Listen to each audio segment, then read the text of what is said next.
Last ভিডিওতে তোমাদেরকে দেখেছিলাম যে আমরা অম্বুবাচী মেলাতে এসেছি আর আমরা বিকেল 6টার থেকে হাঁটা আরম্ভ করেছিলাম। এখন বাজে হলো 8:30 আর আমরা মাত্র সেই ভিউ পয়েন্ট পর্যন্তই পৌঁছেছি। যারা যারা তোমরা কামাখ্যা মন্দিরে এসেছো ওরা বুঝতে পারছো কোন জায়গার কথা বলছি আমি। উপর দিকে মায়ের মেন মন্দিরের লাইভ ভিডিও করা হচ্ছিল। এরপরে আমরা দেখছি যে নিচে নামার রাস্তাটা একদমই ফাঁকা। এরপরে আমার মাথায় একটা বুদ্ধি আসলো, আমরা কি করলাম, আমাদের লাইন টপকে চলে গেলাম হলো নেক্সট লাইনের দিকে।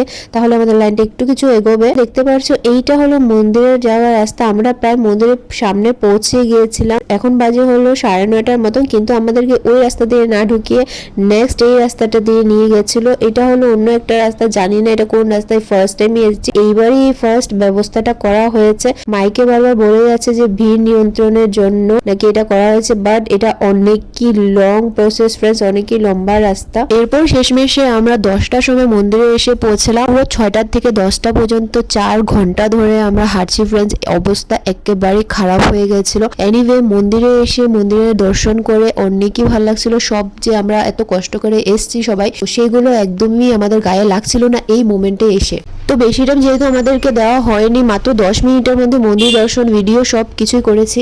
আর এর আগের বার যে তোমাদেরকে অম্বুবাচী হওয়ার কারণটা বলবো বলেছিলাম, মনে আছে নিশ্চয়ই। তো সতীর 51টা পিঠের মধ্যে এখানে পড়েছিল সতীর যৌনাঙ্গ, যার ফলে প্রত্যেক বছর জুন মাসে মার ঋতুচক্র হয়ে থাকে, যেটাকে আমরা অম্বুবাচী নামে পালন করে থাকি।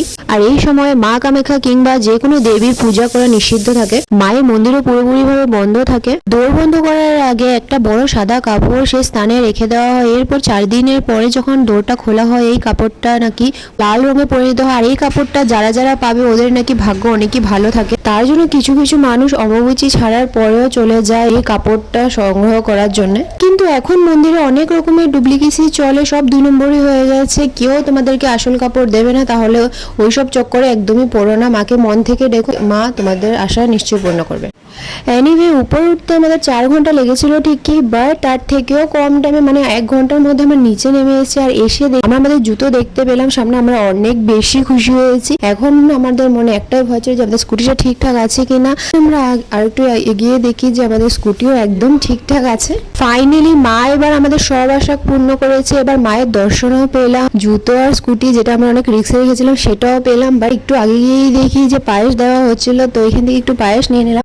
দেন আর একটু আগে গিয়ে আমরা অন্নপ্রসাদও পেয়েছি। সত্যি আমরা আজকে অনেকেই লাকিয়েছিলাম। এইকে আমার প্রসাদ বলার কারণও আছে, কেননা আমরা এত কষ্ট করে এত ধৈর্য ধরে যে উপর পর্যন্ত গেছি, উপর থেকে নিচে এসেছি। তো এটাই আমাদের ধৈর্যের ফল, যেটাকে আমরা সবাই প্রসাদ হিসাবে গ্রহণ করছি। তো খেয়ে দিয়ে আমরা বাড়ি চলে আসলাম। আর দেখো আমরা কি কি কালেকশন করে এনেছি। তো আজকের জন্য ব্লগ এতটুকুই। দেখা হচ্ছে আবার নেক্সট আসছে। তোমরা কারা কারা অম্বুবাচীতে গিয়েছো কমেন্টসে নিশ্চয়ই জানাবে। দেখা হচ্ছে আবার নেক্সট আসছে। বাই।